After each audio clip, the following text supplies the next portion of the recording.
Assalamualaikum guys, oke kembali lagi bersama Draft Movie Review. Piye kabar Re? Terima kasih buat para penonton setia Draft Movie dimanapun kalian berada. Semoga kalian semua selalu sehat ya. Kali ini Draft Movie sudah merangkum sebuah film yang berjudul The King of Kota. Bagaimana keseruan filmnya? Gak perlu banyak basa-basi, ini dia alur ceritanya. Address വേണ്ടെന്ന് വെച്ചിട്ട് കൊല്ലോ.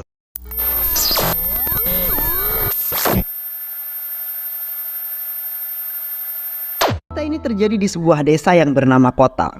Seorang polisi yang bernama Sahul Hasan dengan pangkat inspektur pertama beserta istrinya datang ke kota dengan menggunakan mobil. Mereka asik berbicara di dalam mobil dan ketika akan melewati sebuah jembatan, tiba-tiba muncul pemuda di depan mobil yang mereka kendarai. Sahul memarahi pemuda tersebut. Ketika pemuda itu menghampiri mobil, ia berkata bahwa ia belum makan selama 2 hari.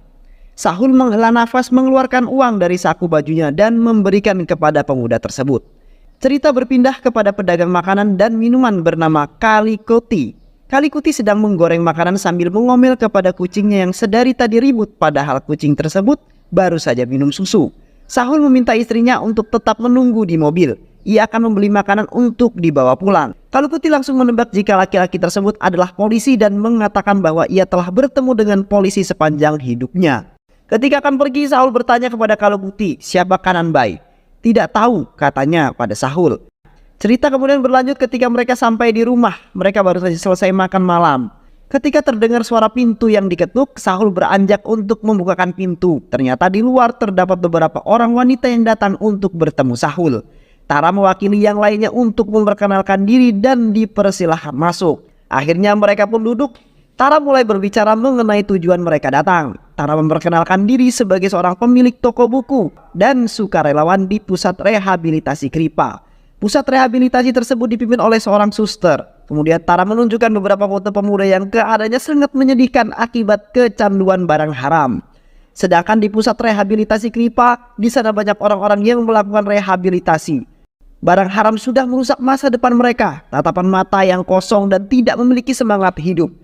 Satu-satunya kartel barang haram yang ada di kota yang berada di bawah pimpinan Kananbai. Sahul sudah mengetahui hal itu ketika akan dipindahkan ke kota. Tara berharap Sahul dapat mengatasi permasalahan ini. Tara dan teman-temannya sudah berusaha semaksimal mungkin untuk mengatasi permasalahan yang muncul di pusat rehabilitasi Kripa. Suster berharap Sahul akan dapat menyelesaikan masalah ini. Dan ia berkata, ini adalah tugasku sebagai seorang polisi.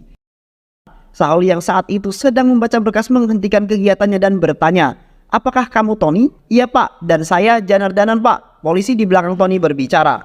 Sahul meminta berkas yang dibawa oleh Janardanan. Ternyata berkas itu berisi nama-nama orang yang sering membuat masalah di kota.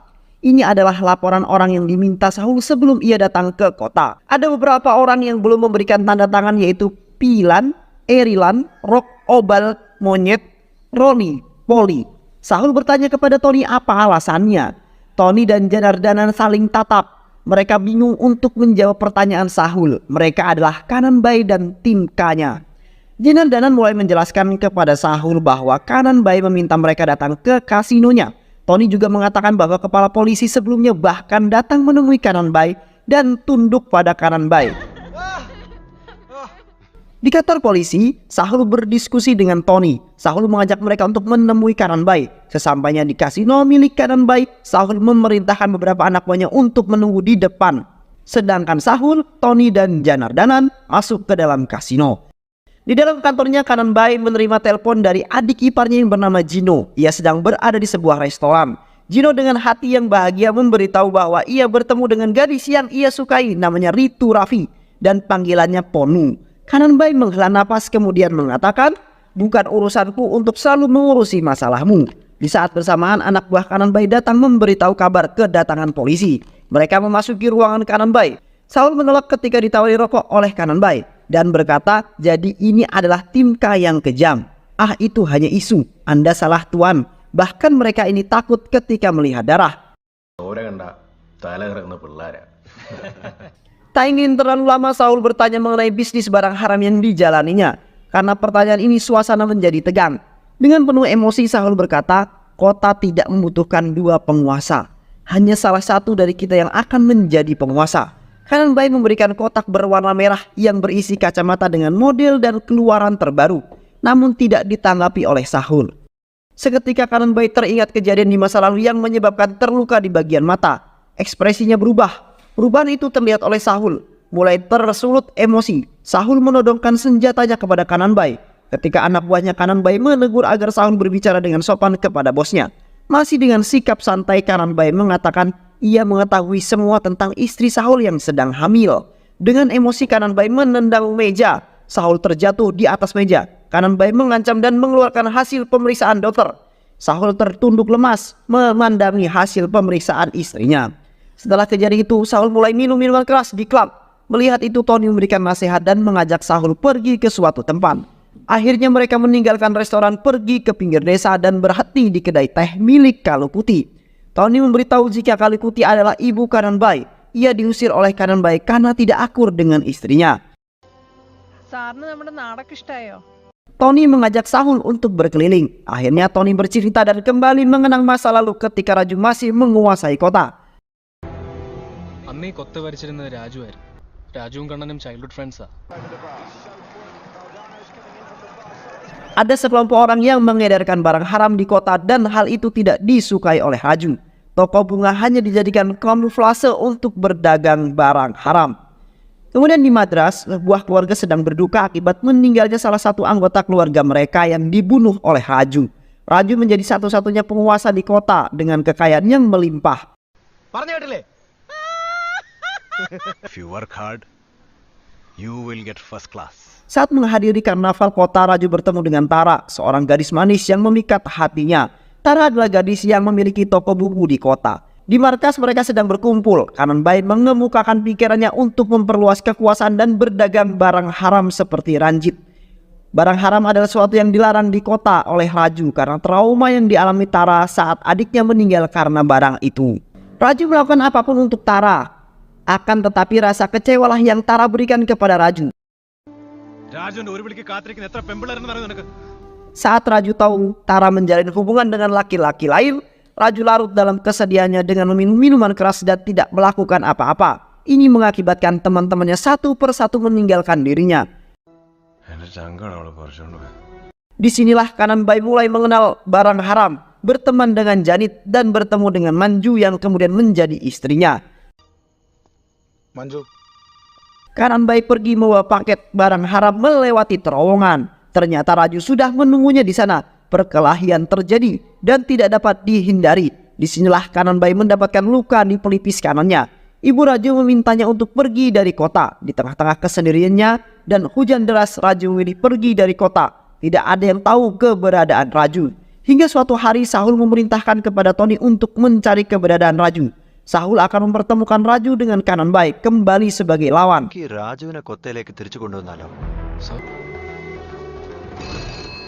Di sebuah balkon di kota Lucknow, Andhra Pradesh. Raju memutuskan untuk kembali ke kota. Pertama kali Raju kembali ke kota, ia langsung berhadapan dengan Gino yang berusaha mencelakai adiknya. Akibatnya tidak terima diputuskan oleh Ponu.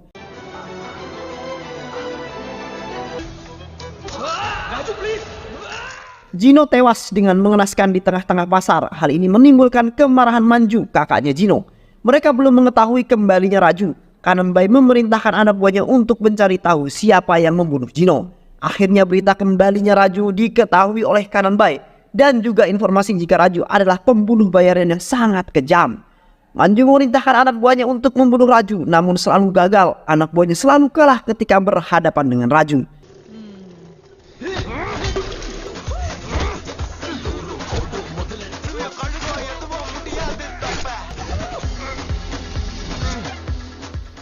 Siang hari di lapangan sepak bola saat Raju sedang menonton pertandingan, Kanan Bai datang mengajak Raju ikut bermain. Kemudian mereka mengenang masa lalu dan berbincang sambil minum minuman keras di hotel tempat Raju menginap.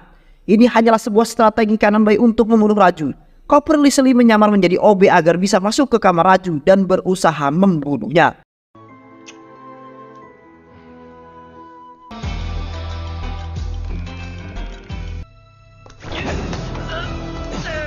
Di tempat lain, anak buah Kanan Bai mendapat pesan agar mereka datang ke bangunan kosong.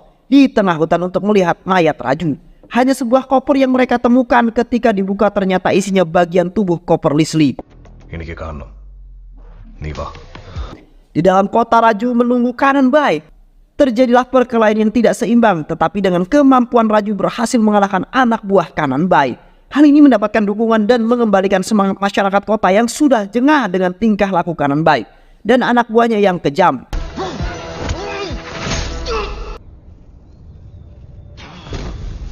Kanan Bai yang emosi maju untuk menyerang Raju, namun dihalangi oleh anak buahnya dan dibawa pergi dari sana.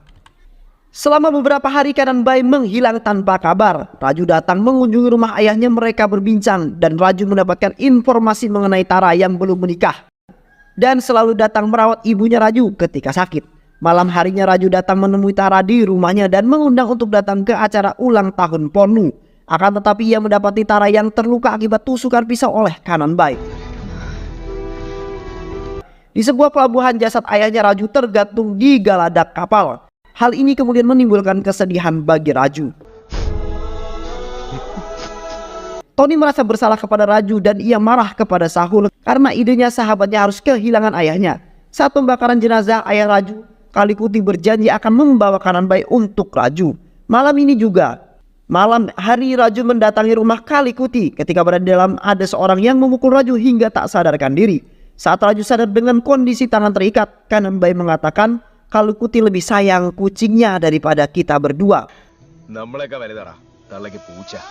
Manju masuk untuk melihat Raju. Di saat inilah rahasia besar Manju terbongkar, bahwa Kanan Bai pun tidak tahu jika Jino adalah anak dari Manju dengan ayah tirinya. Manju terkejut, rahasia yang selama ini ia simpan ada yang mengetahui. നിന്നോട് എനിക്ക് സഹതാപമുണ്ട്. Bergegas Manju meninggalkan tempat itu tanpa menghiraukan panggilan Kanan Bai.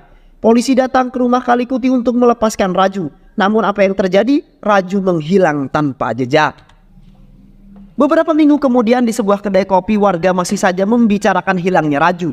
Baik polisi maupun Kanan Bai terus mencari keberadaan Raju. Hingga suatu hari Raju kembali datang untuk membalas dendam. Satu persatu anak buah Kanan Bai tewas di tangan Raju. Raju melakukan hal yang sama dengan yang mereka lakukan kepada ayahnya.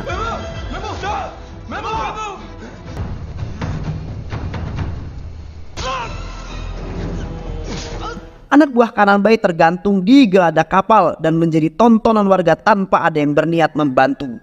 Raju mendatangi Kanan Bai di markasnya. Satu-satunya anak buah Kanan Bai yang tersisa ternyata berkhianat dengan ambisinya menjadi penguasa kota dan ingin memiliki Manju. ഇവനെ കൊത്ത മാത്രം പോരാ, മഞ്ജുവിനെ വേണോ അത്രേ. Akan tetapi Kanan Bai tidak terkejut dengan pengkhianatan ini karena ia sudah mengetahuinya. Untuk itu ia sudah membentuk tim K yang baru. Terjadilah perkelahian antara mereka dan dimenangkan oleh Raju.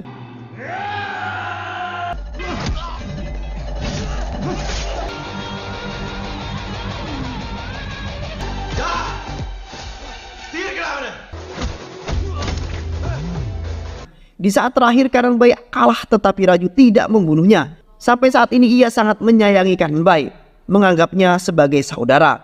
Sonu ternyata adalah putra dari Janit. Ia sudah menunggu lama untuk dapat membalaskan dendamnya.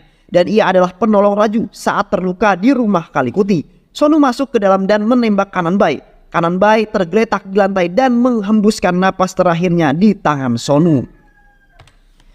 Simla 1998, Raju, Tara, dan Ponu hidup bahagia di sebuah perkebunan apel milik Raju. Cerita pun selesai. Banyak pelajaran hidup yang kita dapat dari film ini ya teman-teman. Semoga teman-teman semua terhibur setelah menyimak alur cerita film ini. Terima kasih sudah menyimak video-video LK21 Revive. Semoga sahabat semua terhibur dan sampai bertemu lagi di video-video berikutnya. Wassalamualaikum warahmatullahi wabarakatuh.